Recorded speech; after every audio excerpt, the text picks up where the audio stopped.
La esvástica solar. No existe ningún otro signo o símbolo más enigmático, tanto en su significado y utilización que la esvástica o la cruz esvástica, comunes en estampas y placas, permanecen como símbolos religiosos o mágicos desde la era babilónica en el periodo más primitivo, pasando por India, Irán y otros lugares tan distantes como las planicies habitadas por los aborígenes de Asia.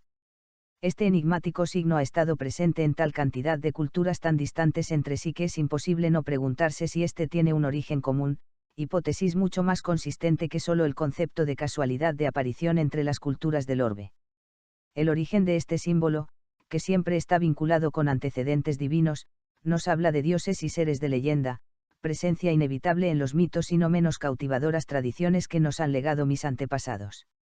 La siguiente es una aproximación de las diversas apreciaciones y significados respecto a la esvástica o rueda solar. Esvástica, como palabra, no como símbolo, es una palabra sánscrita hindú compuesta de 3 etapas SV o su que significa el bien, asti que significa el ser y ka que significa el camino. Es decir, la palabra significa el camino del bien o lo que es el bien. Palabra que según las tradiciones indoeuropeas, es la primera palabra del mundo, es el grito del hombre al cosmos, la decisión de la divinidad. Como símbolo, la esvástica es identificable más masivamente como una runa, dentro de los caracteres nórdicos, significando el sol, la iluminación, la rueda solar, es la guía del peregrinar, teniendo 2 formas, una de estrógira, o la esvástica de la emigración, de la expansión y la esvástica del regreso, endógira moviéndose de izquierda a derecha respectivamente. Asimismo tiene representación en los 4 elementos aristotélicos del universo: aire, agua, tierra y fuego. Al atribuírsele al signo poderes, es esta última la más poderosa de sus variedades. Para remontarnos a los orígenes del concepto debemos considerar algunos aspectos. Dentro de las primeras obsesiones del hombre en su despertar en este mundo está la incertidumbre del día a día. Para reducir esta incertidumbre este debe medir el tiempo, la captura del dios Cronos, cuya primera aproximación y referencia es establecida por los ciclos lunares. Desde los comienzos en el antiguo Egipto existió el culto al dios tiempo, Tot, señor de las medidas. En los días de luna llena, los egipcios le sacrificaban un cerdo en su honor. Llegó a ser adorado en Grecia con el título de Hermes Trismegisto, Hermes 3 veces máximo, Hermes, hermético, lo oculto, el mensajero de los dioses, el conocimiento que solo ellos saben, el saber esotérico, e incluso el nombre lunes, deriva del latín dies lunae o día consagrado a la luna. La medida de los ciclos lunares, relacionados con los ciclos menstruales de la mujer y la concepción de hijos, era sin duda un aspecto mágico e inexplicable para el observador. La mujer era capaz de concebir nuevos seres, producto de ello nace un nuevo concepto: la diosa. La mujer, de alguna forma mágica e inexplicable para el espectador, se efectuaba el nacimiento de los hijos. El hombre aún no tomaba conciencia de su participación y por tanto ella era un ser mágico, generadora de un proceso divino como lo era el nacimiento y la procreación de seres. Al identificar más tarde el hombre su participación en el acto sexual de la concepción y la procreación, el hombre pasó además a una actividad sedentaria, mucho más elevado, y con ello, la invención del arado y la agricultura como actividad. El hombre fecundaba a la mujer. El hombre fecundaba la tierra, era él y su potencia creadora parte de la visión que se desvelaba frente a sus ojos. El calendario lunar en esta nueva etapa ya no solo no era útil, sino que además innecesario. Se estaba formando un nuevo concepto de sociedad, la sociedad patriarcal, la de la división del hombre y la mujer, siempre bajo el concepto de que son uno y volverán a ser uno. Hasta que esto se vuelva a dar, se utilizará la medida masculina, el sol y el calendario solar, donde se median los días, más cortos, más largos y por ende tiempos de siembra y de cosecha, meses de lluvia y meses de sequía. El tiempo estaba controlado y con ello había 2 periodos claves: el día que marcaba los días de lluvia y el día que marcaba los días de sequía. Los días de estío y los días de invierno. El equinoccio y el solsticio. El comienzo de los días cortos, es un día triste y lúgubre. El equinoccio, la oscuridad es nefasta. El comienzo del invierno es funesto. La diosa Kali destroza y devora a Brahma, al igual que la diosa Coyoicsauqui, la hermana del dios de la guerra Huitzilopochtli de la mitología azteca, extiende sus brazos para reinar. El Ario es desmembrado por el demonio femenino, Seelanahig, la diosa celta comienza su reinado de destrucción. Saturno devora a sus hijos, entregados por la diosa Gea, Samaín para los celtíberos abre sus puertos al reino de la oscuridad, la muerte, la corrupción, el frío avanza, se abre el paso a la zona muerta, al mundo de las tinieblas, la pesantez de la materia, la concentración de las moléculas, la caída de la luz, el mialba de la tradición hindú, el mayor de todos los infiernos Prometeo ha sido encadenado, el manto de la oscuridad, las sombras están sobre la tierra, pero algo brilla en la noche. En la bóveda celeste las estrellas guían, existe la esperanza del retorno de la vida, de la luz apareciendo sobre el horizonte, es el solsticio, el día más largo que da inicio a la primavera, la pequeña ola de la gran ola del cosmos, la esperanza de la caja de Pandora, la resurrección esperada, de la vida, del rejuvenecimiento de la tierra, el dios Shiva está en la tierra, Zeus ha derrotado a su padre y liberado a sus hermanos del dios devorador Saturno. Satán. El culto individualista, donde todos los demás dioses deben ser devorados por él se ha acabado, se restablece el orden de Brahma, es la esperanza de una nueva vida para los egipcios y demás pueblos que esperan la resurrección de su faraón, de su señor, de su rey y con él toda forma de vida, la crecida del río Nilo, el agua forjadora de alimento, toda vuelta al orden dentro del caos, simbólicamente manifestado a través de la momificación de los cuerpos, tras la muerte, el sueño viene el despertar, la resurrección. La era de la creación primaria, de Brahma, está muerta, su cuerpo despedazado yace como fragmentos de recuerdos de la Edad Dorada, la etapa anterior a la historia tradicional, ahora el caos domina, la destrucción está presente, la corrupción de la materia, la pérdida de la concepción divina por el racionalismo materialista, es el triunfo de la materia hasta la reconversión, el dominio de la femineidad de Kali, la igualdad y el feísmo, ya no se entra en esta era al Balaya como guerreros, se entra en un paraíso, una tierra de los débiles, el sentido femenino, de la madre que protege al más débil, al menor, que siente compasión por el feo, elevándole a una categoría que no tiene, ahora solo ellos heredarán esta tierra, el paraíso es la tierra de la igualdad hacia abajo, inferior, esto se mantendrá hasta la restauración del cuerpo por el dios Brahma a través de Shiva, el restaurador, el reconstructor. El movimiento del sol es además el motor de las migraciones. Siguiendo lugares cálidos, siguiendo al sol, la protección, la claridad, la visión, es el Dios que les guía y protege, mientras que en la oscuridad, como esperanza del nuevo día, les guiarían sus hijos, el fuego, Agni. El hijo del Padre Solar, elemento que el hombre aprendió a dominar y posteriormente crear, es lo intangible, tiene el poder de liderar en la oscuridad, de salvar, preservar la vida pero también de purificar a través de la destrucción. El Ario reconoció el valor del fuego, es la conciencia que destruye y derriba, pero genera el concepto de la herencia de su condición divina. Prometeo roba el fuego a los dioses y se lo entrega a los seres humanos, la parte animal del hombre puede ser derrotada a través de la revelación del fuego insustancial, la esperanza de que en la oscuridad las llamas del fuego guiaran al hombre a la nueva era, el nuevo día. Los druidas, señores de la encina, los magos sacerdotes de la Galia, Bretaña y posiblemente también la península ibérica mantienen el recuerdo de adoración del sol y el fuego dentro de las comunidades celtas, el ritual del fuego y la madera es necesario para la ofrenda a los dioses, purifica, libera la esencia del hombre y la naturaleza, representada por el árbol que arde, Ogam símbolo sagrado para ellos, este representa la cruz, las raíces que se entierran en lo profundo de la tierra, es lo físico y las copas que llegan a lo alto del cielo, es lo divino. Los druidas se comunican con los animales y árboles de los bosques, tienen la iniciación chamánica, se transmutan simbólicamente y bailan en las fiestas de honor al sol, después del equinoccio primaveral, encienden hogueras en honor a la primavera y el despertar de la conciencia.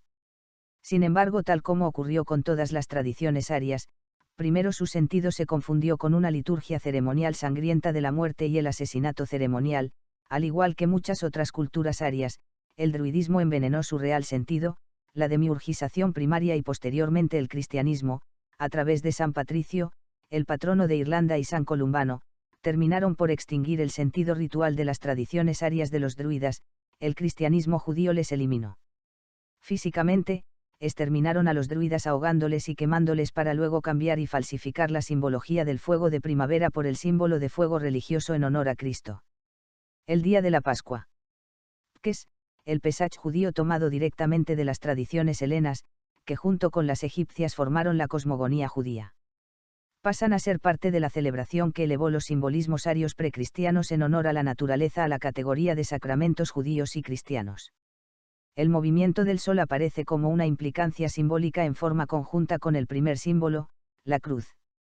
Su conjunción es la que establece la primera constancia de la diferenciación del hombre blanco con el resto de las especies. Esta cruz más es el símbolo de unión entre lo divino, la toma de conciencia del hombre en su condición como ser distinto, su despertar, el viento que recorre el cuerpo y lo carnal, por así decirlo, del comportamiento fisiológico del cuerpo. La necesidad de comer, el sentir dolor, percibir colores, sobrevivir, etc. Esta unión, lo espiritual y lo físico, esta dualidad humana entre el cuerpo y el alma, la conciencia forman la cruz, sumando un tercer concepto como lo es el dominio del tiempo, el espacio, el entorno general, el establecer patrones de conductas en una realidad caótica. La explicación del medio adverso nos genera el más antiguo símbolo de los pueblos arios, los dioses despertadores de la conciencia. Esta es la cruz aria, también llamada cruz celta, que tiene la siguiente forma, que es la rueda solar, moviéndose de este a oeste, o esvástica, el enlace entre lo humano y lo divino, entre lo horizontal y lo vertical y enlazando todo, la conciencia, el dominio, el movimiento del sol. Este es el despertar divino del ario, la cruz esvástica, la conciencia sobre las cosas, el conocimiento, el entender este entorno caótico, también denominada o manifestada como la cruz del ol negro, de la Edad Dorada, cruz que además simbolizaba armonía. Este símbolo está presente en las ruinas fenicio-cartagineses, era también parte de una profecía asirio-babilónica representada como la cruz del tercer Ergón, destinada a aquel que vendría a imponer orden en el mundo físico con gran y terrible poder. Sin duda el concepto de la cruz gamada significó un cambio en la percepción del ario en su nueva realidad. Adán el del rostro rojo ha despertado, habéis comido del árbol del bien y del mal. El conocimiento, entregado a través de su mujer, Eva, Lucifer, el conocimiento carnal sexual, el descubrimiento de no ser un ser completo, la parte femenina separada, que las religiones contaminadas por el demiurgo han asociado a la traición de la mujer. Eva entrega la manzana a Adán, Dalila, la mujer de Pilistina, traiciona a Sansón, Gea, la madre, traiciona a los dioses griegos entregándolos a Cronos. Saturno. Las religiones de la sangre contaminada dejan caer la culpa en la mujer. La sangre menstrual, es como si el demiurgo nunca le hubiese perdonado la liberación del héroe que proviene de ella, es despreciada, desplazada a un segundo plano, convertida en mercancía, un objeto para el animal hombre y parte del engranaje de las sociedades colectivas, pero no todas las sociedades antiguas la desprecian y discriminan. Las civilizaciones patriarcales de los arios o donde ha quedado huella de su presencia. En mayor grado mantienen un respeto y tratamiento especial a la mujer, es su diosa inicial, madre procreadora, es la identificación de su diferencia en este mundo, pero parte complementaria del uno masculino, del ser total de antes del nacimiento. Por ella dejarás padre y madre y serán uno, nos señala el poema bíblico. Todo el despertar y conocimiento fue dado por y a través de la mujer. El despertar entregado por la madre es necesario para modificar lo lunar. La madre diosa guió, pero ahora es necesaria la vuelta de la espada sobre el arado, la visión, la autoconciencia de estar en un nivel diferente que fue entregado por Eva a Adán. Seréis como dioses, ha despertado el divino al tomar conciencia de todo lo que es bueno, de todo lo que es malo. Tiene el hombre el poder de decidir, la libertad inicial, el libre albedrío, el poder de tomar el camino de todo lo que es el bien. Esvástica. El libro de Génesis, del Antiguo Testamento, es una síntesis didáctica de este proceso mental, más que una explicación en un sentido práctico. Está lleno de simbología de este despertar ario de la toma de conciencia como ser diferente, exclusivo y divino, que le provocó la expulsión del paraíso, de ese estado ideal, donde las cosas fluyen por alrededor, como un animal inferior, sintió frío, sintió calor, hambre, etc. El primer impacto de su caída en este mundo, de su primera pérdida de divinidad, en un estado donde no se tenía ni siquiera conciencia de la ignorancia, con su revelación dio ahora un paso a un estado más elevado, el de la ignorancia. Ahora era ignorante, sabia que no sabia. La cruz solar o rueda solar fue portada desde un lugar o momento, el punto de la materialización, una tierra madre, la cuna de los arios, Hiperbórea. Llevada al resto del mundo por las tribus que se movieron desde el este de Europa y desde el oeste en las costas de América. Desde las Islas Canarias y la península ibérica marchan hacia todos los confines del viejo continente, marcan su ruta, no solo con un linaje de herencia de sangre entre las tribus, sino que también en las manifestaciones artísticas y religiosas, los menires y los dolmenes, la infinidad de monumentos de piedra tallada, son un testimonio de su migración, dejan señales en la tierra, conocen la geomancia, las líneas ley de la tierra, las venas por donde corre la sangre de la tierra, consideran a la tierra como un ser vivo, es Gea, la madre Gaia, la que actúa en sincronía con ellos a través de sus trabajos en piedra, son los mensajes a ella, los anticuerpos que inyectan en su sangre para evitar el envenenamiento de la tierra, la madre tierra genera la resurrección, las semillas del fruto muerto caen en la tierra, la cual fertilizada provoca el nacimiento del nuevo ser, la madre es la iniciadora de la nueva vida, la madre es la que entrega la iniciación viril del guerrero ario, el mito de la resurrección. El símbolo de la cruz solar fue realmente distorsionado en su significado con el paso del tiempo solo tardíamente, con la aparición del cristianismo institucionalizado, el cristianismo de los papas, hace menos de 1500 años, señalado en la tradición como el instrumento de tortura de Christos, se comenzó a identificar con él solo a partir del siglo IV después de Cristo. Es muy poco probable que haya Jesús, el hijo del carpintero muerto en una cruz. La palabra griega para estauros, como nos señalan las escrituras, es mazo o palo, así como exlon, que es madero. No existen antecedentes que muestren que Jesús el hijo del carpintero haya tenido un tratamiento distinto a la fijación en maderos que se les daba a algunos criminales. Además, los romanos comenzaron a crucificar a los prisioneros en forma tardía. Los más conocidos son las piras del emperador Nerón para iluminar los juegos nocturnos con los cuerpos carbonizados de los mártires cristianos. Consciente del poder religioso mágico que representó para los pueblos sometidos por el Imperio Romano, la cruz fue cristianizada tal como señalé tardíamente, específicamente en el año 312 DC. Constantino, el emperador romano, quien gobernaba sobre lo que hoy se conoce como Francia y Gran Bretaña, estaba en guerra con su cuñado Magencio, de Italia. Según informes del propio emperador, en el camino hacia la batalla tuvo una visión. Apareció una cruz en el cielo con la siguiente inscripción: In hoc signo vinces, bajo este signo vencerás. Después de su victoria, Constantino hizo de la cruz el estandarte de sus ejércitos. Posteriormente, cuando el cristianismo llegó a ser la religión estatal del Imperio Romano, la cruz se convirtió en el símbolo de la Iglesia católica. Constantino no era un emperador ario, aunque era adorador entusiasta del dios solar. El monarca romano incluso dedicó el primer día de la semana, el domingo, llamado originalmente dies solis, Sunday o día del dios solar sol, a su adoración. Sin embargo, su fragmentado imperio estaba siendo corrompido en su base. Las legiones, tradicionalmente seguidoras del culto a Mitra y por tanto ario, solares, estaban influenciándose por el cristianismo. Constantino aprovechó esta condición para someter y unir a sus huestes, ya no bajo el concepto guerrero de Mitra, sino con la sumisión y redención del pecado cristiano, la culpa y obediencia. El mismo Constantino era preso de un sentimiento de culpa, era el responsable del asesinato de su esposa y su hijo, un recuerdo que le acompañó siempre. Las religiones paganas no lo perdonaron por ese crimen, por lo que buscó el consuelo de la única religión que sí lo perdonaba, el cristianismo, lo cual se acomodaba perfectamente además a sus intenciones políticas. Esto es fácilmente corroborado reconociendo la habilidad política de Constantino. El poder estaba en la milicia, las legiones eran la base del Imperio Romano, instauraban y derrocaban emperadores según su conveniencia. Respecto a la visión de Constantino, así como el tipo de cruz que se supone vio en los cielos, nunca estuvo clara. El otro símbolo, la inscripción que apareció a través de un sueño, y que según su propia descripción correspondería a las primeras letras del nombre Cristo, giro, Christos en griego os Christos. Botánico Barrator. Hijo.